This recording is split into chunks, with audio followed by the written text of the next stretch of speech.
দক্ষিণ পশ্চিম পাকিস্তানের একটি গুরুত্বপূর্ণ প্রদেশ বেলুচিস্তান।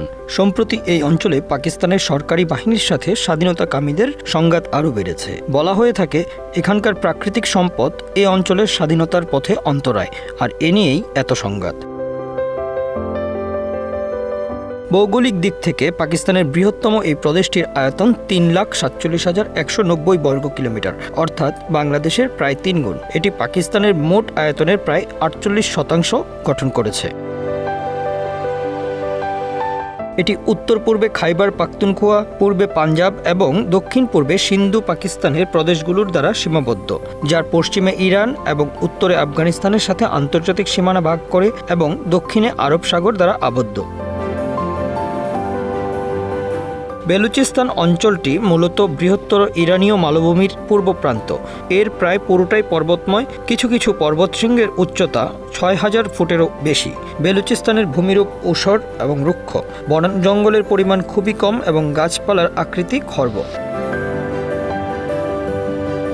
বেলুচিস্তানের ৯৬৫ কিলোমিটার দীর্ঘ সমুদ্র উপকূল থাকলেও পোতাশ্রয়ের সংখ্যা খুব কম। দক্ষিণ উপকূলীয় মারাকান এলাকা বাদে বেলুচিস্তানের সর্বত্র উপক্রান্তীয় মহাদেশীয় জলবায়ু বিরাজ করে। শীত ও গ্রীষ্মে তাপমাত্রা চরমে পৌঁছে এবং বৃষ্টিপাতের পরিমাণ খুব কম। বাৎসরিক গড়ে মাত্র ২০০ মিলিমিটার বৃষ্টিপাত হয়। তবে বেলুচিস্তানের মাটি খনিজ সম্পদে ভরপুর। সিন্ধু প্রদেশের পরে এই প্রদেশ থেকেই পাকিস্তানের প্রাকৃতিক গ্যাসের তৃতীয় সর্বোচ্চ যোগান আসে। সম্প্রতি বেলুচিস্তানের চাগাই জেলার রেকো দিক শহরের কাছে বিশ্বের বৃহত্তম সোনা এবং তামার মজুদ আবিষ্কৃত হয়েছে। রিকোডিক এলাকায় সোনার বড় মজুদ রয়েছে। এখানে প্রায় ২.২ মিলিয়ন টন সোনার আকরিক রয়েছে। শাইনদাক এলাকায়ও সোনার মজুদ রয়েছে। এছাড়া শাইনদাক এলাকায় বিশ্বের বৃহত্তম তামার মজুদগুলোর একটি রয়েছে। এখানে প্রায় ৪১২ মিলিয়ন টন তামার আকরিক রয়েছে। এই প্রদেশের হর্নাই এলাকায় কয়লার মজুদ রয়েছে। এখানে প্রায় ১৮৫ মিলিয়ন টন কয়লার মজুদ রয়েছে। ডেগারি ও সোর রেঞ্জ এলাকায় কয়লার মজুদ রয়েছে। মুসাখেল এলাকায় ক্রোমাটের মজুদ রয়েছে। এখানে প্রায় ১ মিলিয়ন টন ক্রোমাইটের মজুদ রয়েছে। খুজদার এলাকায়ও ক্রোমাইটের মজুদ রয়েছে। বেলুচিস্তানের বিভিন্ন এলাকায় জিপসামের মজুদ রয়েছে। এখানে প্রায় ৫০০ মিলিয়ন টন জিপসামের মজুদ রয়েছে। এছাড়া বেলুচিস্তানে পাওয়া যায় উচ্চমানের মার্বেল। এখানে প্রায় ২০০ মিলিয়ন টন মার্বেলের মজুদ রয়েছে।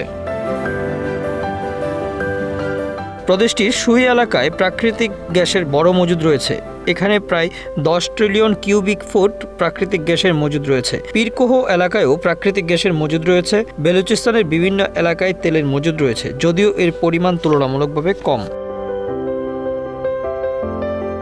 এছাড়া কোয়েটা ও পিসিন এলাকায় আপেলের চাষ হয়। এখানে প্রায় ২ লাখ টন আপেল উৎপাদিত হয়। খুজদার এবং পাঞ্জাগুর এলাকায় খেজুরের চাষ হয়। এখানে প্রায় ১ লাখ টন খেজুর উৎপাদিত হয়। জাফরাবাদ ও নাসিরাবাদ এলাকায় বাদামের চাষ হয়।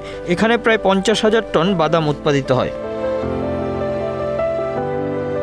বেলুচিস্তানের বিভিন্ন এলাকায় বিভিন্ন ধরনের শাকসবজি চাষ হয়। এখানে প্রায় ৫ লাখ টন শাকসবজি উৎপাদিত হয়। গদানি এবং ওম্মারা এলাকায় মৎস্য সম্পদ রয়েছে। এখানে প্রায় ৫০,০০০ টন মৎস্য উৎপাদিত হয়।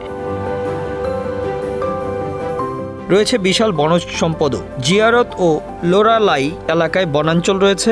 এখানে প্রায় ১ লাখ হেক্টর বনাঞ্চল রয়েছে। বেলুচিস্তানের বিভিন্ন এলাকায় নদী এবং ভূগর্ভস্থ পানির মজুদ রয়েছে। এখানে প্রায় ১০ বিলিয়ন কিউবিক মিটার পানির মজুদ রয়েছে। এসব প্রাকৃতিক সম্পদের কারণে বারবারই পাকিস্তানের গুরুত্বপূর্ণ একটি প্রদেশ বেলুচিস্তান। যদিও বেলুচ নাগরিকরা বরাবরই স্বতন্ত্র একটি দেশের স্বপ্ন দেখে, এজন্যই দীর্ঘদিন ধরে লড়াই চালিয়ে যাচ্ছেন তারা, যা পাকিস্তানের জন্য মাথা ব্যথার কারণ। ১৯৪৭ সালে ভারত বিভাজনের সময় বেলুচিস্তান স্বাধীন থাকতে চেয়েছিল, কিন্তু পাকিস্তান বেলুচিস্তানকে জোরপূর্বক নিজেদের সাথে যুক্ত করে। সেই থেকে শুরু হয় বেলুচ জনগণের অসন্তোষ। ১৯৭০-এর দশকে বেলুচিস্তানে প্রথম বৃহৎ বিদ্রোহ দেখা দেয়। পাকিস্তান সেনাবাহিনী কঠোর হাতে এই বিদ্রোহ দমন করে, কিন্তু বেলুচ জনগণের মনে রয়ে যায় ক্ষোভ। এরপর ১৯৭৩ এবং সর্বশেষ ২০০৪ থেকে আজ পর্যন্ত একের পর এক বিদ্রোহের মুখোমুখি হচ্ছে পাকিস্তান সরকার।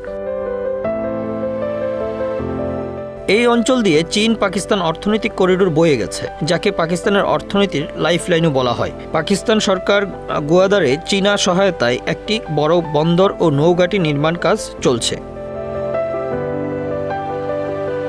এই প্রকল্পের মাধ্যমে চীন বেলুচিস্তানের গোয়াদর বন্দর ব্যবহার করে মধ্যপ্রাচ্য, আফ্রিকা এবং ইউরোপের সাথে বাণিজ্যিক সম্পর্ক গড়ে তুলছে। গোয়াদর বন্দর চীনের জন্য একটি বড় কৌশলগত স্থান, যা ওয়ান বেল্ট ওয়ান রোড উদ্যোগের একটি গুরুত্বপূর্ণ অংশ।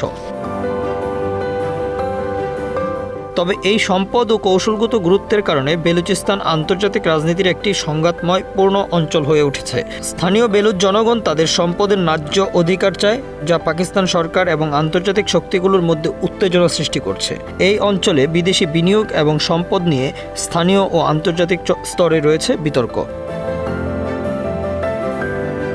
Bangla affairs news desk.